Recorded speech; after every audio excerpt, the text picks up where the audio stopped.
Welcome back to Ride the Stream. We are your everything streaming platform, video host, podcast, whatever you want to call us. I'm Travis. I'm joined by the what's the best way to describe your BFF partner in crime, Michelle Brittany. How are you doing today? Oh, I'm doing good. I got no sleeve shirt on because we're supposed to think about 100-degree weather here in Arizona. So I'm ready. Cat sighting number one. Bing.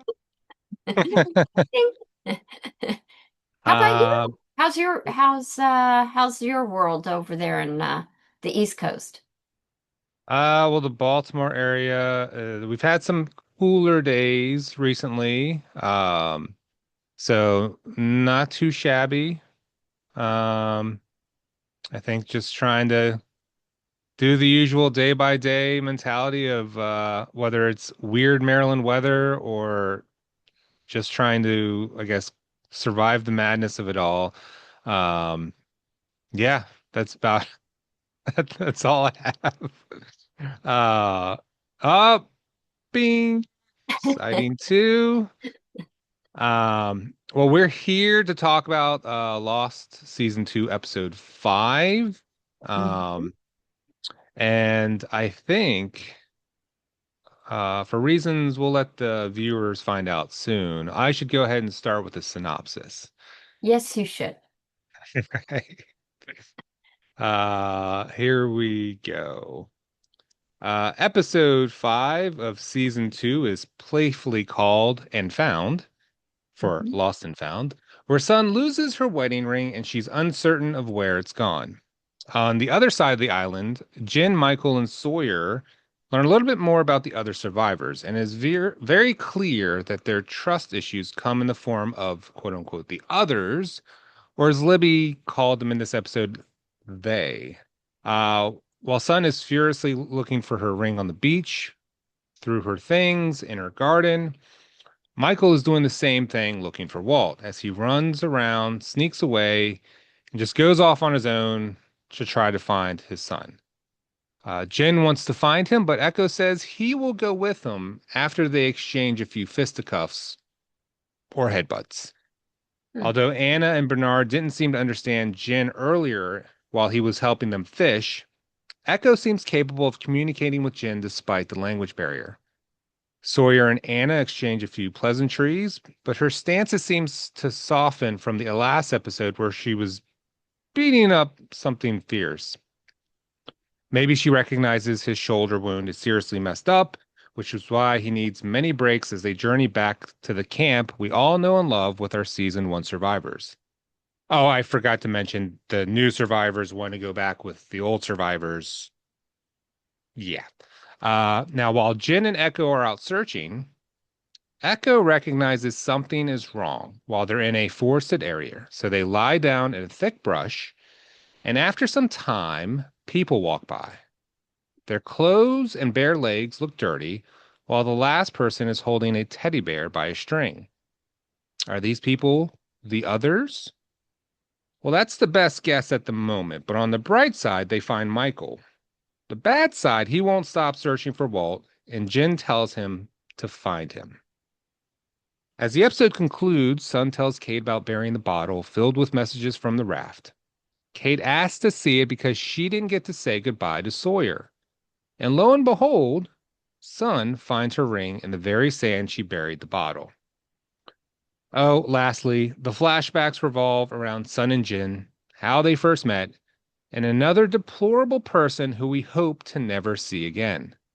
The hotel manager who hires Jin, maybe he should just get lost. And that's an episode. So what Very did you think? nice. Well, in my confusion, I thought I had odd number episodes. So I also, um, wrote a little plot synopsis of my own and figured why let work go to waste. And it's also kind of an opportunity to see what really kind of resonates with us, and what we say about, respectively, what we say about the episodes. So we thought it would be fun for you, the listeners, viewers, whatever, if you come along this journey and hear my plot synopsis, and then I'm we'll looking get forward to it.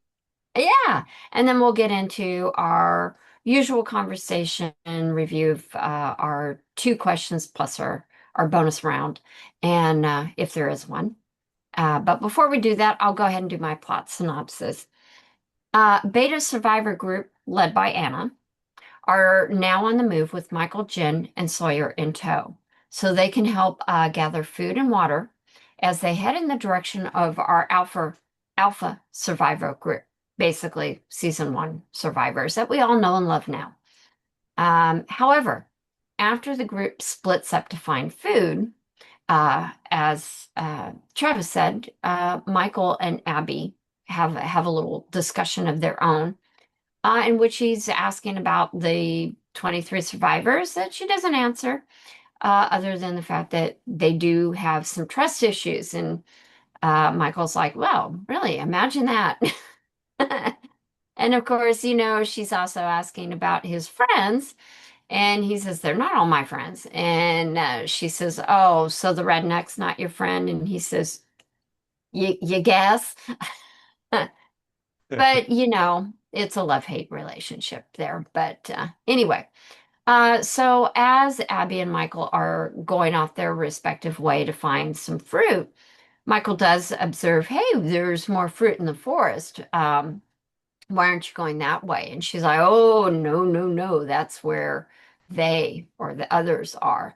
Which, of course, Michael is immediately out of here, because he's off to find Walt.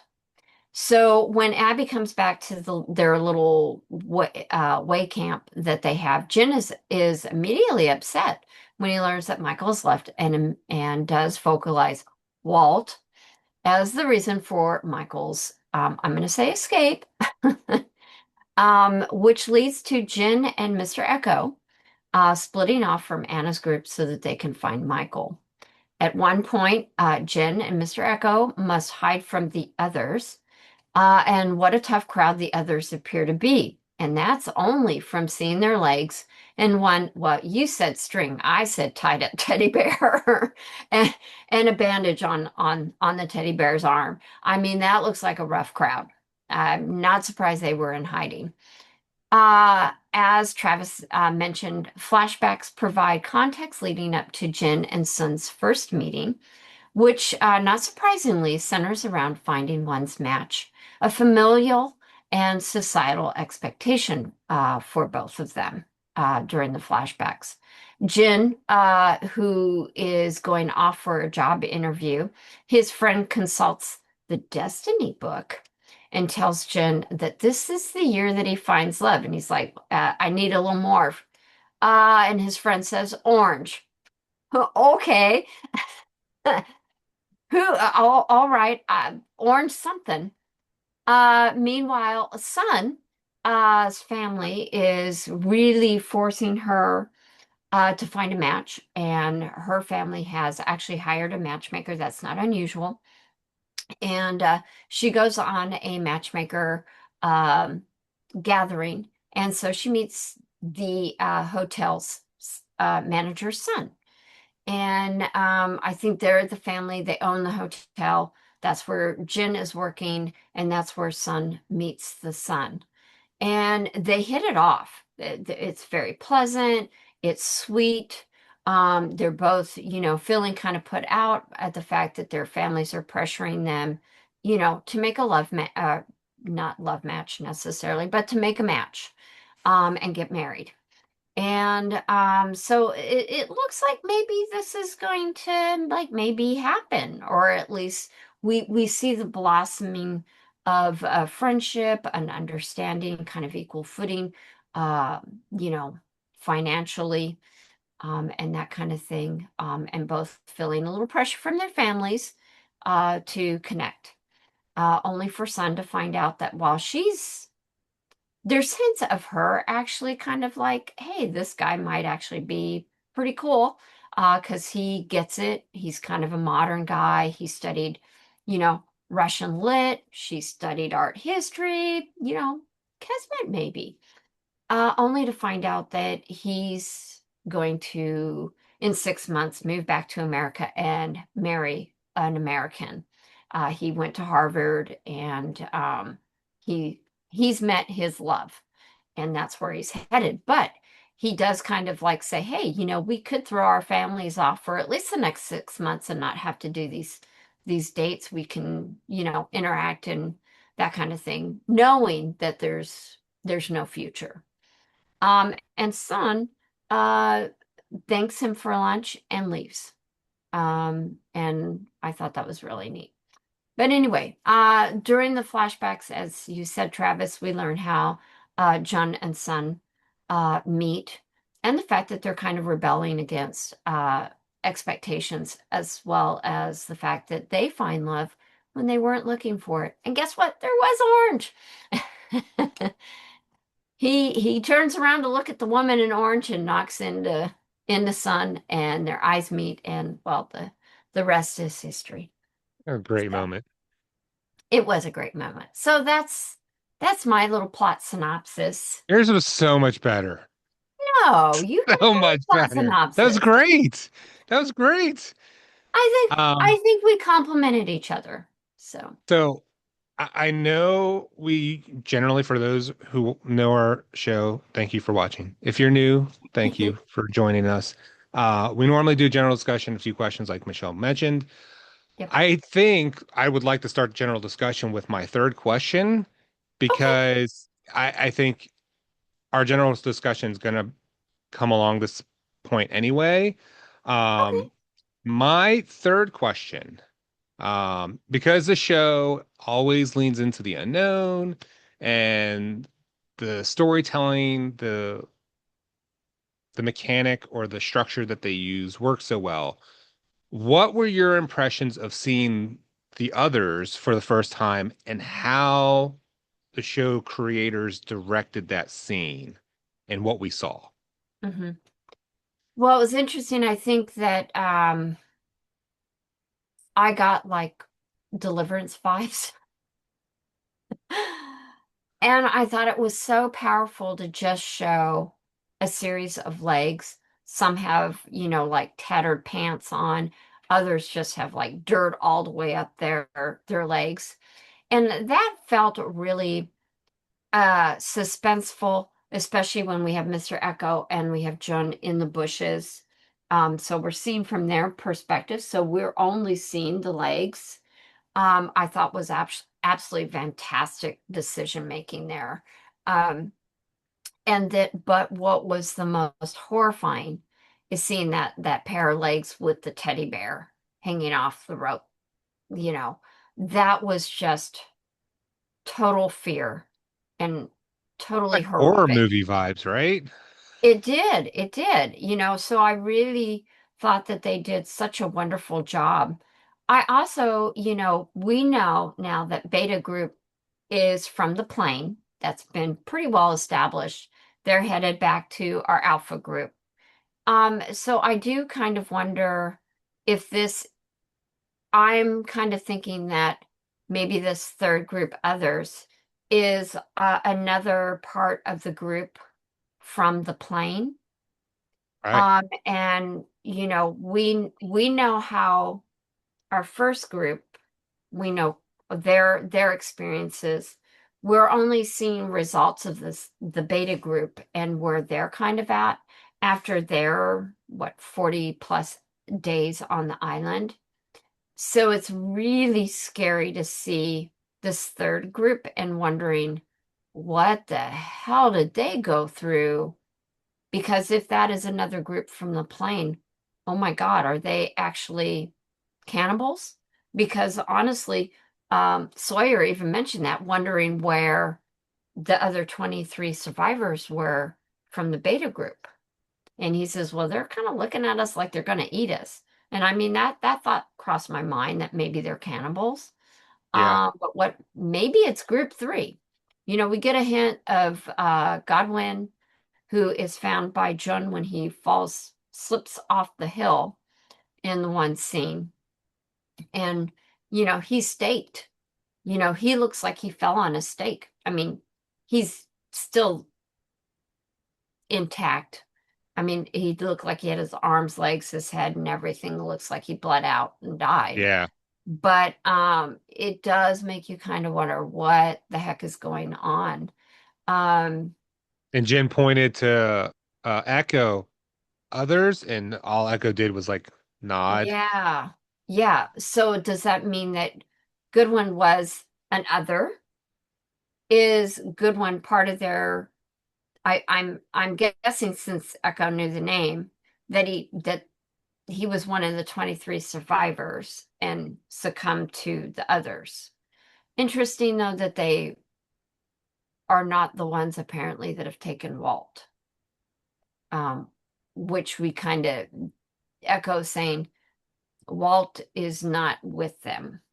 He's pretty clear, and I don't know. We don't know a whole lot about Echo, but Echo is kind of like another John Locke, but a different kind of from the same tapestry, but has a different backstories that we don't know. So he is coming at it also from kind of philosophical and a survivalist type of perspective, but I tend to believe him. And he's a good tracker and things like that. But that scene where we don't see faces or anything and we only see the feet, terrifying, Yeah. terrifying moment. Now the overall episode, I think they do a really good job with the back and forth of Sun, Jin, Hmm. flashbacks. It's kind of like revolve around them, but we really get to see a lot more of Echo for one. Hmm. Um, Anna being a little softer to Sawyer. So overall, what were your impressions from watching the episode and, seeing it for the first time? And did anything stick out to you beyond what we've already touched on with the others? I would say that some of my initial thoughts included because of that scene, I really got vibes of Lord of the Flies. And more generally with the episode, the lack of trust that's developed and we're seeing with the beta group and what we have witnessed through our original survivor group. So I definitely thinking along those lines and also kind of blending that up with the underground bunker stations and the different experiments leads me to think, wow, this is an interesting microcosm, environment where you're seeing the result of a lot of different influences and factors.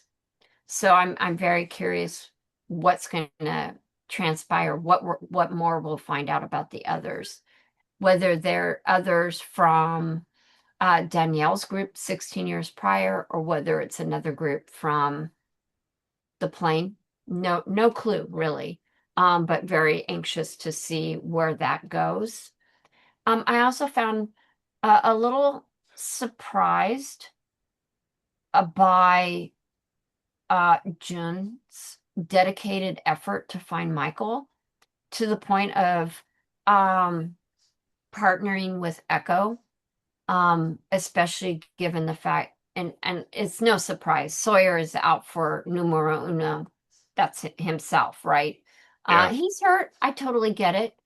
He's probably really not in the position to go running and traipsing through the forest to try to find Michael. And they've been at odds. I think that if I kind of think if Sawyer had been in top shape, he might have gone with Jin because I do think they were bonding, when all three of them were in the pit. Um, but I And think that's sticking kind of, together mentality. Yeah. yeah, and kind of surviving together as their nucleus. But now that they've started to kind of get to know more of Anna and her group, they're starting to form other alliances. So, um, I did find that rather interesting about Jin going and Mr. Echo kind of pairing up. But then as they interacted, I definitely saw their chemistry together. And like you said, um, Echo is able to still kind of communicate. And I would think that over three, Bing. being that over the intervening days, that Jen is learning a little bit of English, at least enough to kind of get the cues of what other people are asking him. I thought the married thing was a little bit far, because it's interesting. Jen still has the half of the oh God, Handcuff. handcuffs. Yeah. Yeah. And it wasn't the handcuff that Echo was asking about, it was the wedding ring. So I thought that was interesting. It's like it's just become part of Jin and no one pays any attention. So now, having said that, I'm like, okay, is he going to go through 6 seasons with that that added jewelry? I do wonder. Um, but as the newbie, I'll find out. Um, obviously, as I said before, I thought Echo interesting character. I'm really looking forward to learning more about him, especially if we do get some flashbacks. I mean, we only really know about Anna because she actually interacted with Jack at the airport. And I was so happy to see that John Locke's philosophical side was back. I was like, Yeah. yay! Yeah. Happy to see him back. Um, and I think those were kind of the primary.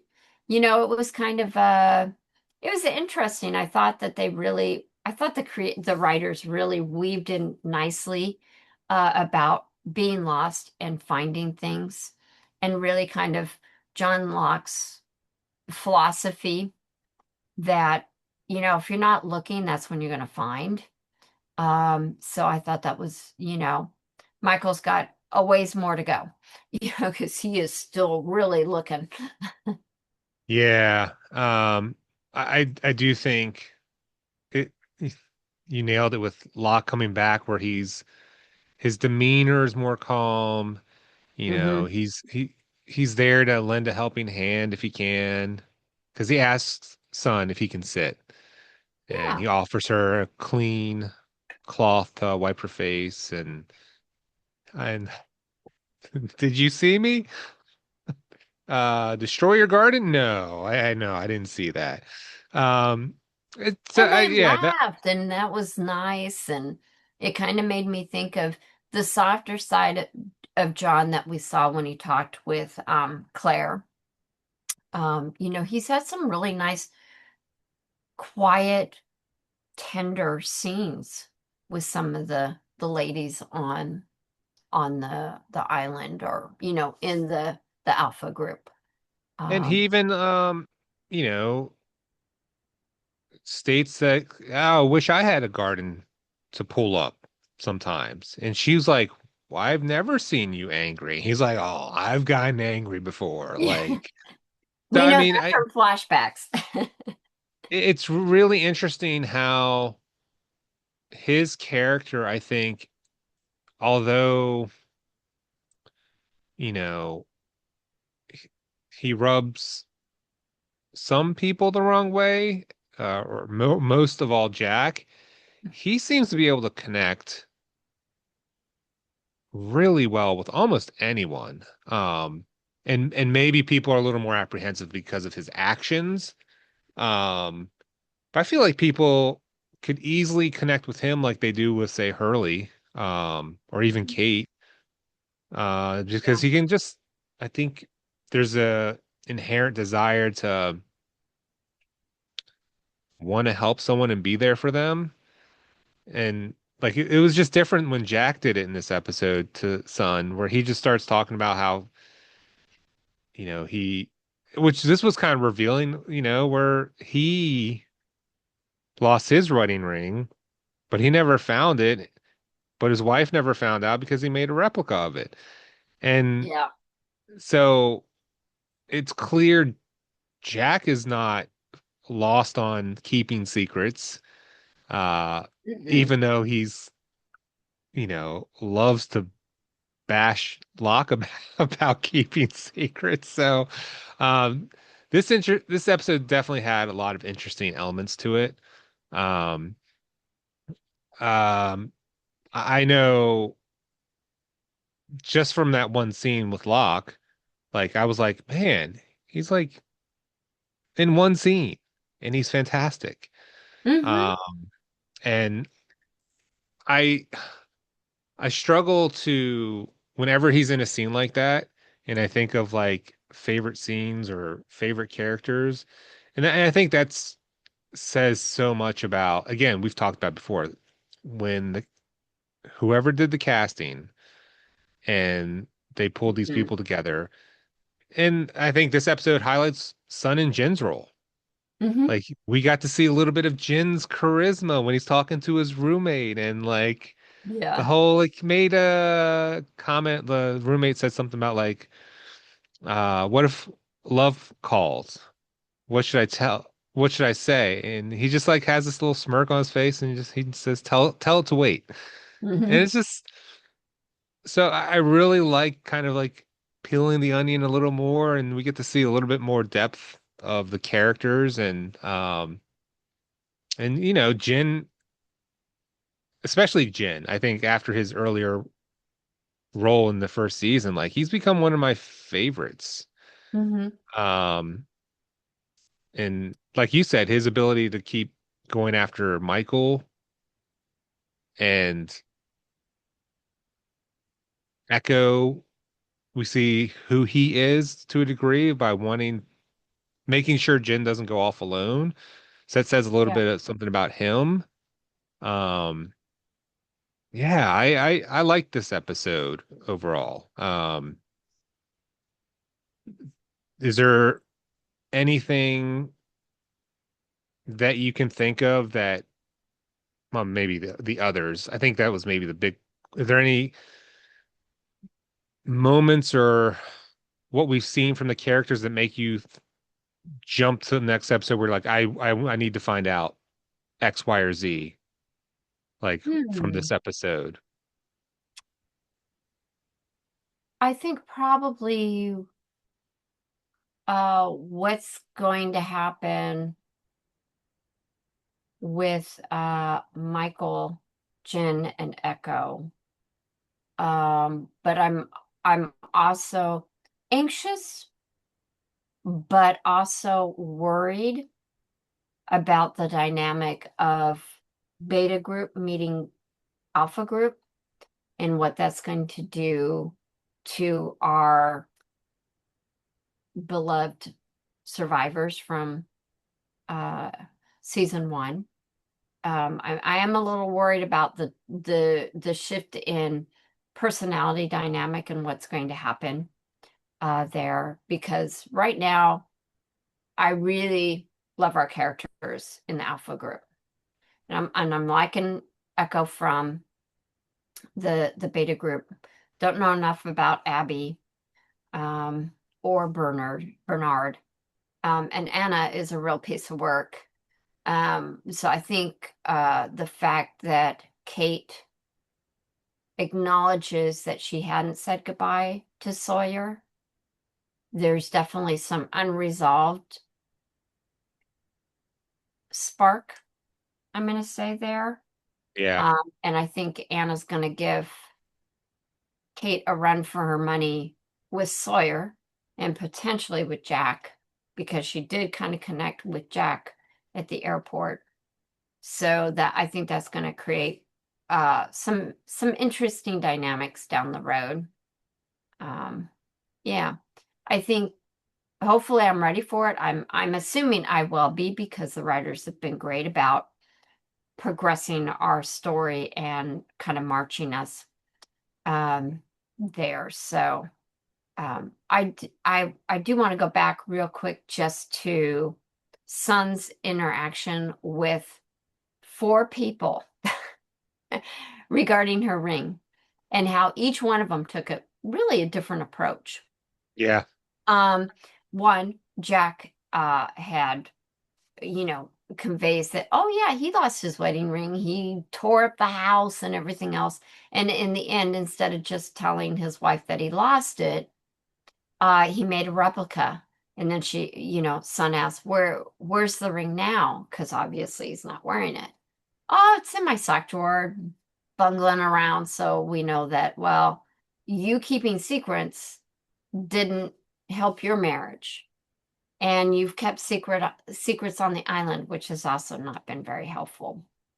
Hugo says, has really actually good advice. He's like, well, let's retrace your steps. And so she starts, Sun talks about her day and says, well, I was up in the garden, we fed Vincent some food. He's like, oh, we don't need to go any further. And honest to God, the humorous moment is that both Hugo and Sun are sitting on the log while Vincent's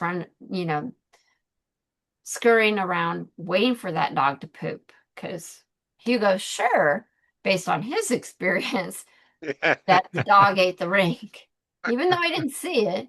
And yet, so that, of course, we'd have some humor from Hugo.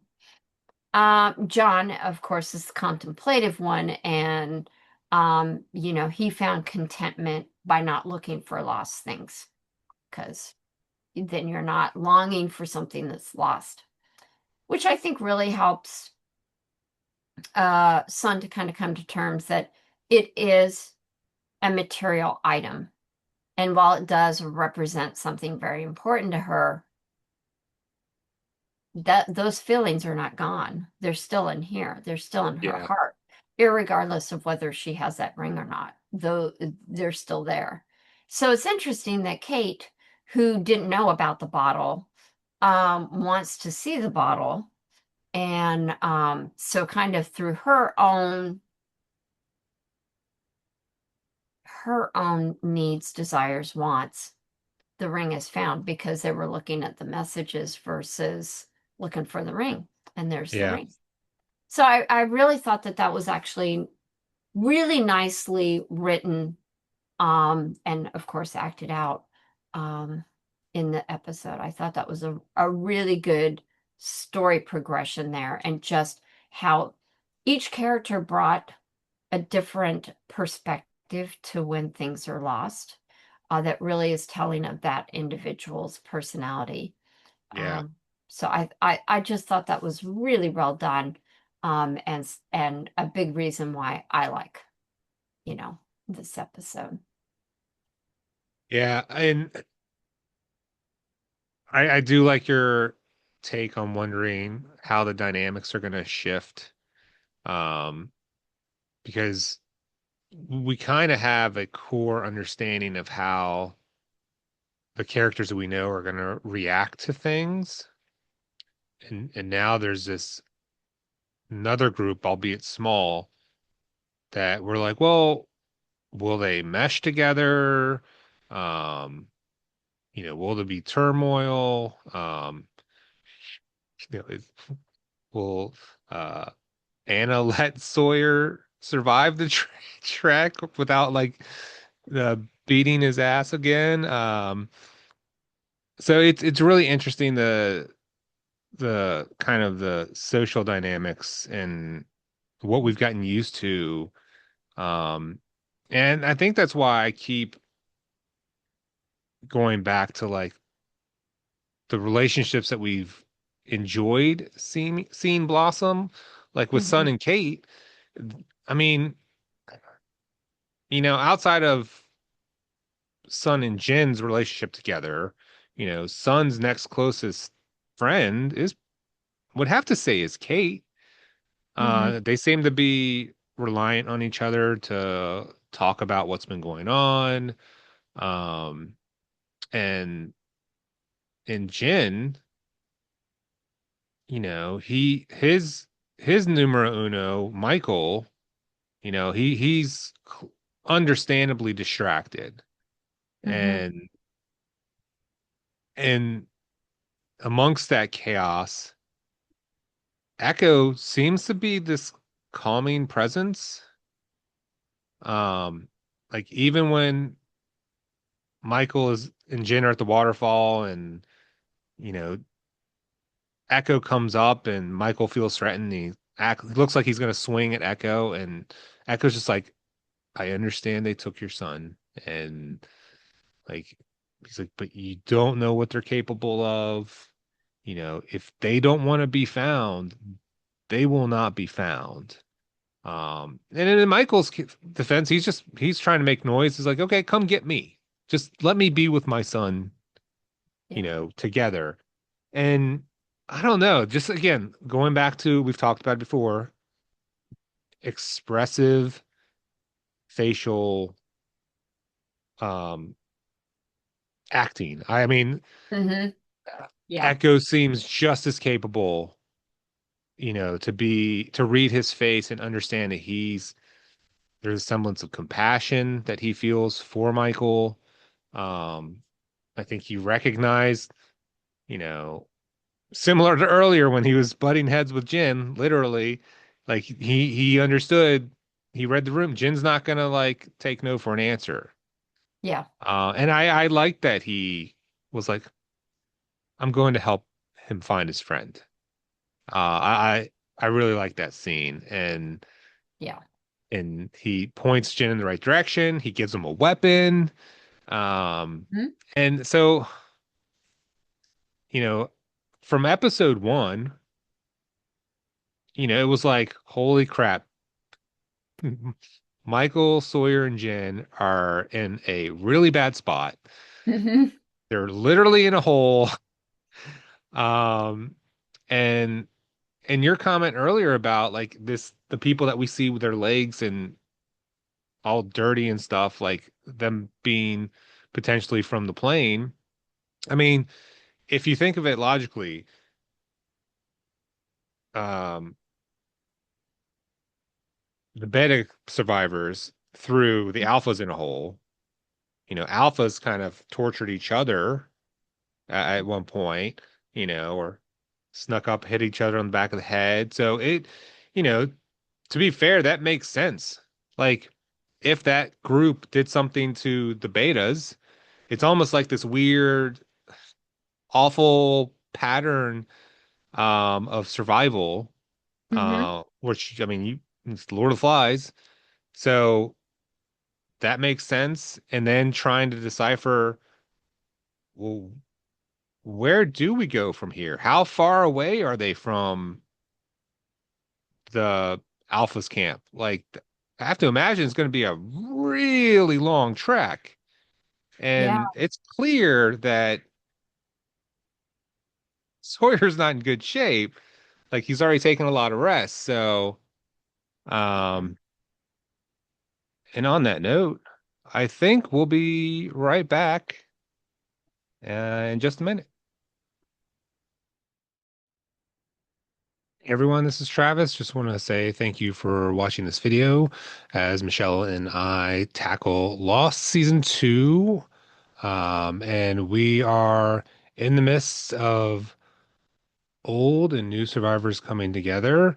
What are your thoughts on the season so far? Do you have any favorite moments, a particular character that stands out to you that's your favorite?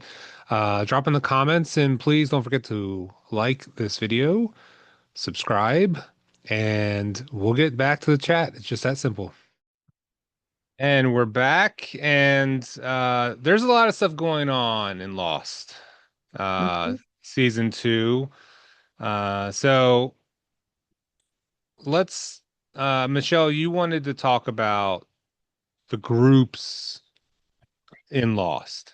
Yeah, because as the newbie of our duo here, trying to think about how everything's fitting together. That's part of being the newbie is, what does the newbie think? And so Absolutely. I was noting that, well, we have the Alpha group. That's our season one, Jack and group. Jack are kind of our, voted in leader, um, that kind of thing. We've Yep. been introduced to Beta Group, which is led by Anna. There doesn't seem to be that many survivors left. It seems like maybe there's a very small handful, like maybe five at most. I mean, we really didn't see that many people. So they're the Beta Group. But then we also have the others, and we don't know where the others come from. And that's where I was started thinking about back to season one, where we had Ethan, who had kidnapped Claire and Charlie. And I started thinking about, well, what group is he with? Because back in season one, or at least I made the assumption that maybe he was with Russo's group or there's some other group on the island, who knows? So, I mean, Ethan's kind of still a big question mark because we don't know if he doesn't, it doesn't necessarily sound like maybe he's from the beta group. Don't know. The way he talked and stuff like that, it made it kind of seem like, his goal for getting the boy might mean that he's with the others, but we don't know if the others that the beta group are interacting with, who now Echo is saying doesn't have Walt, so they're not the I'm going to say fisherman group that Michael, Jen, and Sawyer encountered out on the ocean. So that's another group. Right. We don't know who that group is either. So and there are actually a lot of groups running around on this island. And we know that there should be probably three stations because that's what we learned in the orientation film, is that there are three. And we've seen two because Alpha and Beta team and the Alpha and Beta groups both have found their stations, their respective stations on the island. Maybe that wasn't the intention, is that they'd find them, but they did. So that means, does the Russo's group, the other group, or the fisherman group, are they part of Station C? Who knows? Russo's group has been there for 16 years. We know that. But, was Ethan part of that group, or was he part of the fisherman's group? Is he part of the other group? He seemed fairly, you know, kind of clean.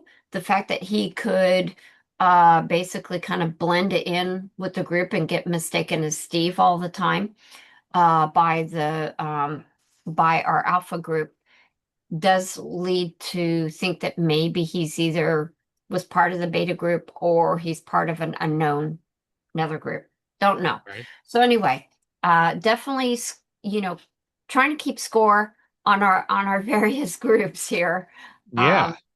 um, and kind of see how that unfolds through this season. I honestly don't think we'll have answers to all the group identities yet, but hopefully by the end of season two, um, we'll have a little bit more information. Excuse me, about that. And that would definitely be fall in that category of what I'm kind of anxious to learn more about, that you asked earlier before our break. Yeah. And I mean, that makes sense trying to figure out the different groups because there are so many elements to the show. Like, is Ethan with other people? Is he an outlier like the smoke or polar bear? There's so many things that we're just like, well, what was that or why is that here? And so right, the boat people that took Walt, you know, are they related to any of that? And Mm-hmm. so that's uh I think that's the interesting part. One of the many interesting parts of the show is that I feel like the show highlights good thinking and talking points, Yeah. wondering what is happening, who people are, what the the smoke in the jungle, like you know, we don't necessarily have the answers, but it's so fun to wait and see like what's going to happen next. Hmm. Which is really the magic of the show. Like Yeah. each time we watch an episode, even though I'm the quote unquote veteran of the show, I can't wait to get to the next episode to one, rewatch and see what I've forgotten, and Hmm. then get your take on it from, fresh eyes.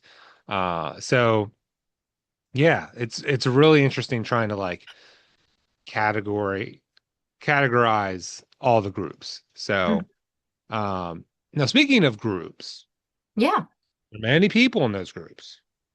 And so we Yes, saw there are. quite a few number of faces. Mhm. Um, so should we talk about potential who you had as your favorite or most interesting character from the episode? Yeah, sure. I'm taking the Travis approach. So that means I do have a favorite that kind of rose to the top, but there are definitely honorable mentions. So I'll start with my honorable mentions. And then, sorry about that. Sam is still laying right here, and enjoying, some pets and stuff as we talk. So my first honorable mention is Mr. Echo. Um, he's such a fascinating character. I like even though he's very gruff and very mysterious, when we first encountered the beta group. He's come to, now that he's been kind of talking and interacting, I think one of the big appeals is the fact that he saw the need, and had a desire to help Jun in his search for Michael. I really like that. I really want to know more about him. And I thought he just added a lot to this episode and getting to see him. So he's definitely an honorable mention, and I'm sure hopefully in a future episode he'll be my top person. But he's one of my honorable mentions. My second honorable mention is Sun. I thought that through the flashbacks and through her interactions with other survivors as she was looking for her ring, just bittersweet, because it's something that we didn't touch on as yet, probably, and I wasn't sure if we were going to, but people were trying to comfort her and say, "Hey, it's only been 4 days. I'm Yeah. sure, there's still lots of positivity and, about uh, Jen being just fine and things like that. And she is tired of being coddled that way and doesn't want to hear it anymore. She's coming to terms with the fact that she may have possibly lost him. And I look forward to when they reunite at some point later in the season. So she I didn't put her as number one, because I do feel like also personality growth is a little different from my favorite character for the episode, and that is John. I think for him, standing up for himself and for others in this episode and in his flashbacks just showed a genuine amount of values, integrity, um, you know, with a little bit of humor in there, the fact that he's got a lot of loyalty um, to others, and to his own values, and the fact that he was, at least at the time, he wasn't willing to sacrifice his integrity. Um, he was just not going to do that. He was not going to turn his back on his roots. And of course, we know from flashbacks in season one that he did do that. But Yeah. in these early days when he first meets Sun, just prior to meeting her, um, yeah, there was a lot of, I'm going to say hope. There was a lot of naiveness about where he was at in his life, full of opportunity. Well, as much as he could be, as much as he could have. But I just found that I really, really cared about John's character in this episode. Um, and just thought that even though, he tried so hard to get away from the village and being a fisherman's son, it's come in really handy on the island. And he shows once again, while the other, Anna and Bernard are throwing out the net without any sort of bait. He knows I got to put bait out there and then I can throw my net out and I'm going to get a good haul. Yeah. He just knows that. Um, through his experience and knowledge from being from the village that he's from. So yeah, it was John. How about you? I'm Uh, ready for the Travis list. so I had it in the same exact order. Same exact order. I had Jin at the top and Sun and Echo. Uh, I think you nailed pretty much everything. Echo is fascinating. He's big and burly, but yet he's shown an ability to be compassionate, to stick with Jin and go search for Michael. Um, Sun, you know, incredible display of acting. Um, you believe the pain that she's feeling from losing her ring. Um, and the scene in the garden where she's just so distraught. It's very well done. Um, and Jen, I like the connective tissue of the beginning of the episode where he's talking to his roommate. You will find love and it's orange. And then like near the end of the episode, he sees orange and then they bump in and that just and I think you're right. You feel something for Jen in this episode. Um he's I don't know what the correct adjective is in front of loyalty. Unbreakable loyalty. I don't know what it is, but he will try to walk through a wall for those that he cares for. I mean, he tried to with Echo, and he, uh, fortunately, Echo turned aside for him. Uh, but he's just really evolved into what we were initially given. Um, so big fan of Jin's and honestly, I had a tougher time deciphering which scenes I liked the most, even from Jin alone. And then when you think about Sun and Echo and their interactions, I had a much longer list for that.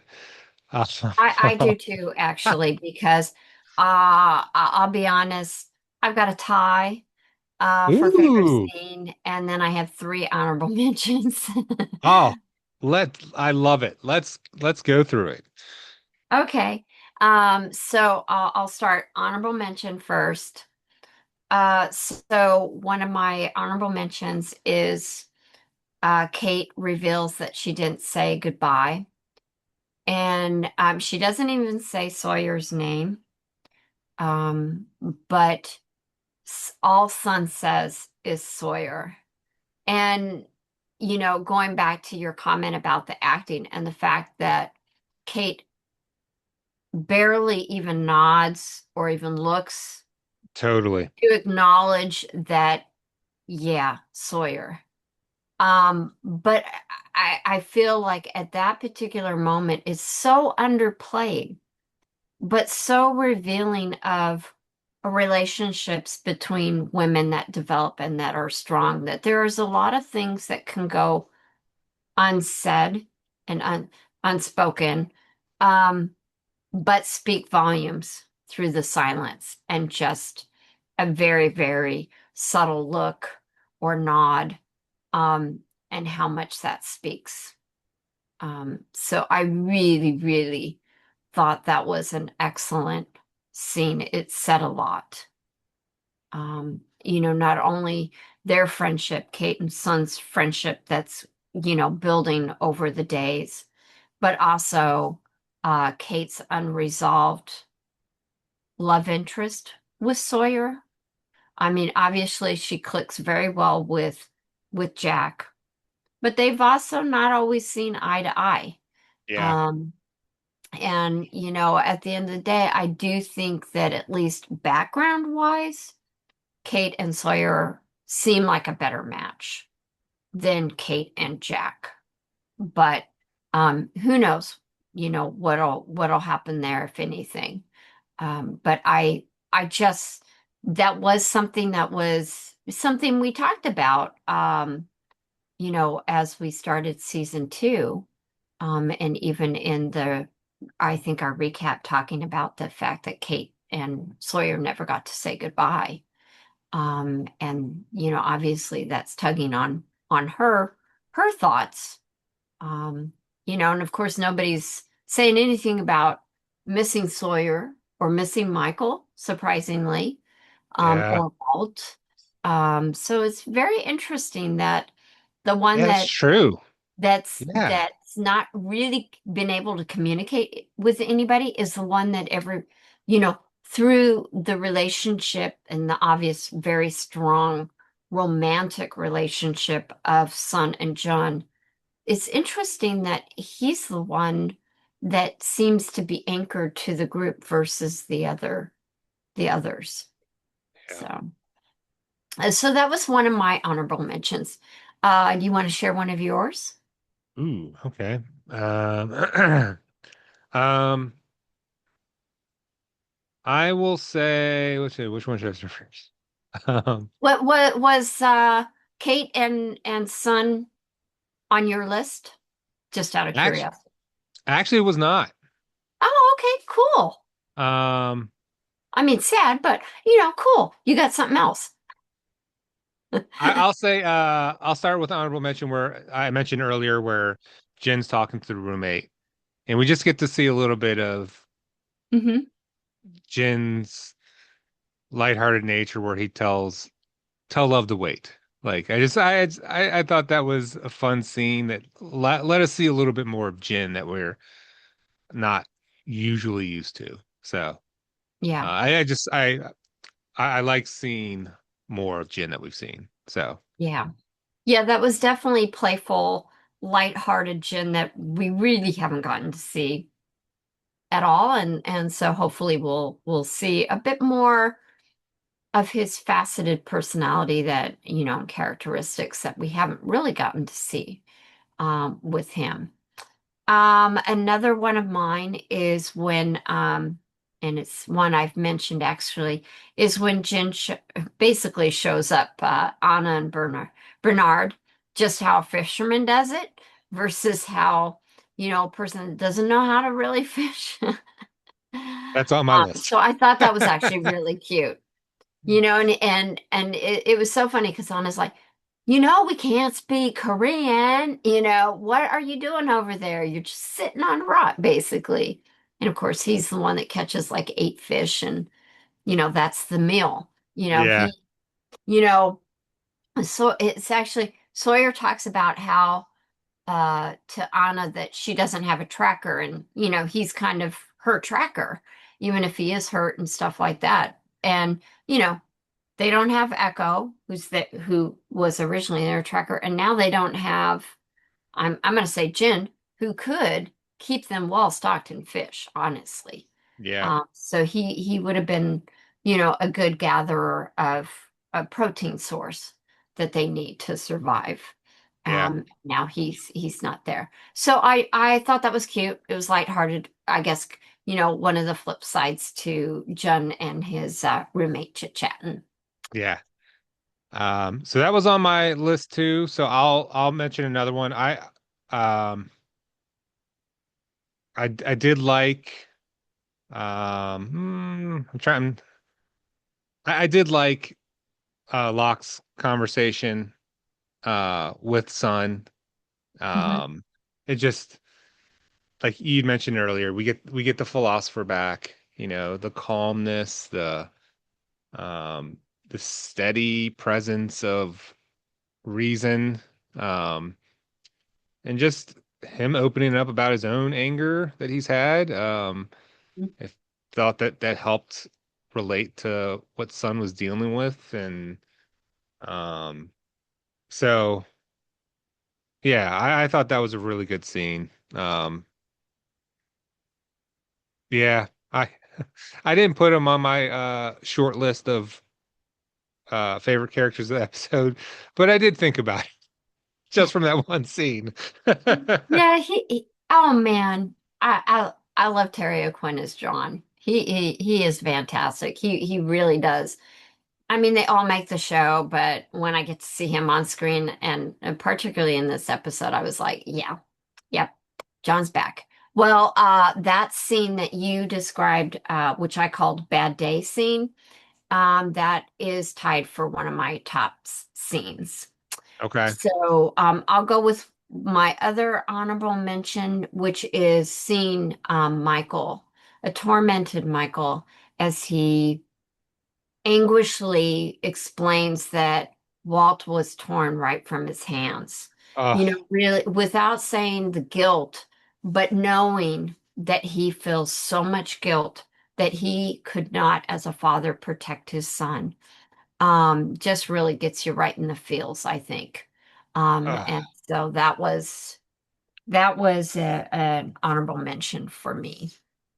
Yeah, that was my very close number two. So that was one of mine as well.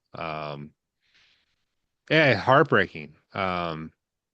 There's no words to describe, but I mean, the feelings that I have myself watching him portray the father, Hmm. um, and through silence, Jin and Echo just listening to him, and we Hmm. get to see their faces listening to him, makes it even more impactful. Like, it's just, and again, I think that's why the show is so it's believable. I Hmm. believe these characters when they're speaking or tormented or however you want to describe their anguish. It's just so believable. Yeah. Uh, but also losing a son is terrifying, and I just could not put that at my top spot. So, Yeah. yeah. I think I might have had another. Um, I did add the uh for my last honorable mention when Jin and Echo are in the forest and there's this wrap around the camera's wraps around Echo as he's like looking around because he's understanding something's off right before they dive into the bush Hmm. before the other. I think that scene is done so well. Um I think they've done that a couple times. I think they did that with Jack and the White Rabbit episode where he's like everything's Yeah. vibrating and Hmm. camera goes around like it's really well done. And it's an introduction to another group. Hmm. Um, so that was my uh last um runner up. Okay. I didn't have it on my list, but I sort of wish now that I'd put it on my list, and that's when Jun and Sun meet.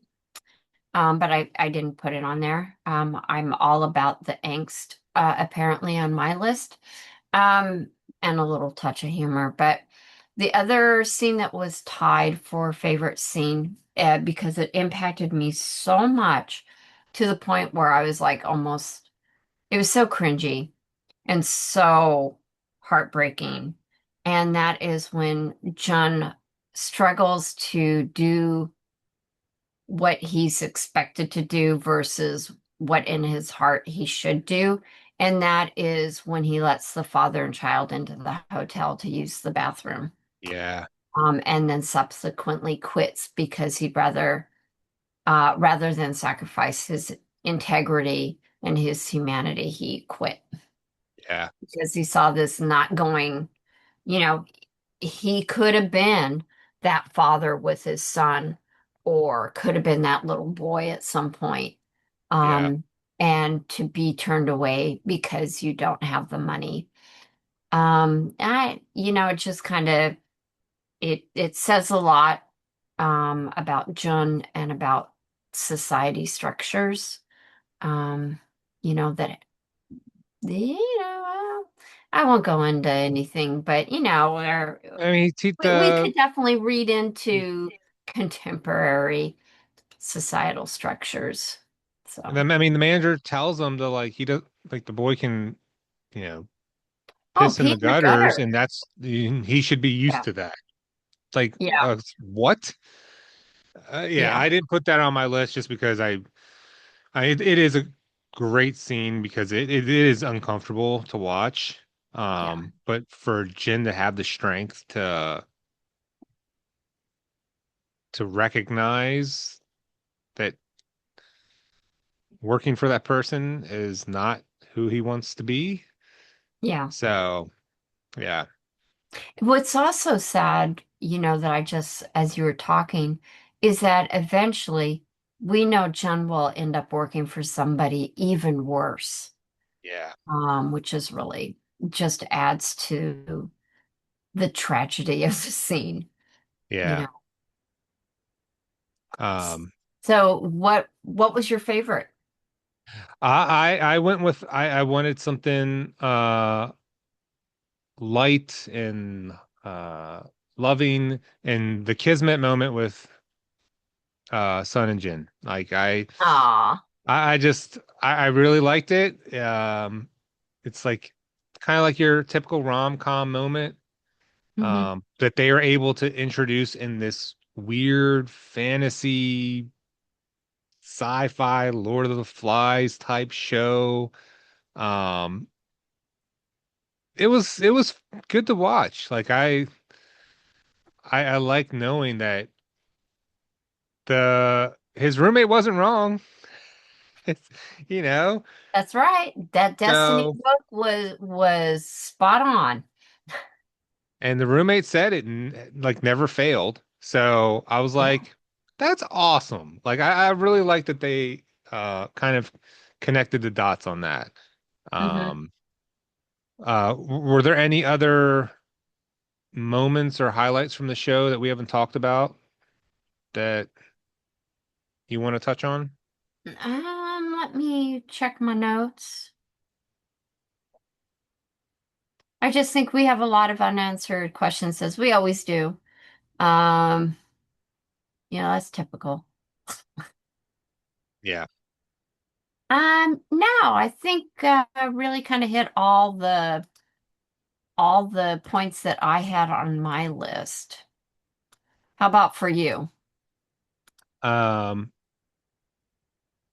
just a couple things. When Mhm. Hurley was talking to Son and he asked what her dog's name was, and it was Popo, which meant a kiss. So I thought that that was kind of again another connecting moment between her and Son. Hmm. Um, there's a moment also when Jin and Echo are out and they're searching, and Jin after a while just tells Echo to go back, and Echo's like, "No, we go together." Yeah, And just kind of further, I don't know, in one episode they seem to like, mesh really well together. yeah. And because my memory can't remember what happens, I'm really interested to see if if that relationship continues to flourish. But those two things stuck out to me. Yeah, I do think that I'm already ready for another episode. I think that they continue.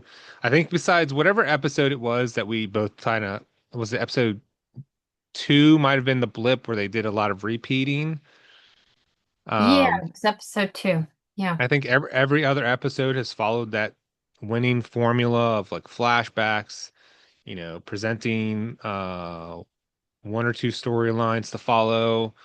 Um, and this episode just again, it added more questions with a new group, and just trying to really understand what the beta survivors went through to make them Mhm. so effed up. Like so, Yeah, pretty much. um, um, well, that being said, thank you for joining us. If you have any comments and you leave them below, just be mindful of spoilers for anyone who hasn't watched before. So just leave a little spoiler alert if you're commenting on anything beyond this episode. I think liking and subscribing helps. Oh Uh, and because honestly, we're gonna keep talking anyway. I mean, we're having a blast. So you might as well join the fun. It is fun.